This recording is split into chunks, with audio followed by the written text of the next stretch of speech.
అంటే ఎన్టీఆర్ తర్వాత దళితులకి మేలు చేసింది మీరన్నద ఒక సందర్భంలో రేవంత్ రెడ్డి కూడా ఉన్నారు అని చెప్పి ఒక మాట అన్నారు. నేను చెప్పలే మాట. అన్నారా ఇప్పుడు? లేదు లేదు లేదు. నేను మొన్న అందశ్రీ మీటింగ్లో నువ్వు మంచిగా ఉంటే ఇగో మా డిమాండ్స్ అన్ని ఉన్నాయి, మాది గల మీటింగ్ పెట్టు, నువ్వు ఇవన్నీ పెడితే నువ్వు మావాడవి అయిపోతావు, నువ్వు మాది అవసరమా మాది కూడా అయిపోతావు, నువ్వు చేసుకో, అవకాశం ఉంది నీకు అని చెప్పాను నేను. మరి ఆయన అవకాశాన్ని తీసుకోకపోతే మేమేం చేయగలుగుతాం సార్? సో కొన్ని రోజులుగా మీరు మీ వైఖరిలో కొంత మార్పు వస్తుంది.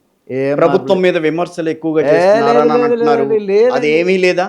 అట్లాంటివి ఇప్పుడు చెప్పా, రేవంత్ రెడ్డి గారు క్లియర్గా మా డిమాండ్స్ అన్నీ కూడా సాల్వ్ చేయడానికి మమ్మల్ని అందరిని పిలిచి, నా ఒక్కనే కాదు మా నాయకులందరినీ పిలిచి ఏమే ఇవన్నీ చేస్తామంటే నేను ఎందుకు మాట్లాడతా సార్ ఇదంతా? అంటే 4 నెలల క్రితం మీరు ముఖ్యమంత్రి గారితో మాట్లాడుతున్నప్పుడు ముఖ్యమంత్రి గారు నేను ఎక్కడ ఆయనతో మీరు ఎన్ని రోజులు ముఖ్యమంత్రిగా ఉంటారో ఉండండి, దానికి సపోర్ట్ చేస్తాము, ఎప్పుడు మా డిమాండ్స్ అన్ని సాల్వ్ చేస్తే ఎవడన్నా బుర్రున్నోడే ఆలోచిస్తారు సార్.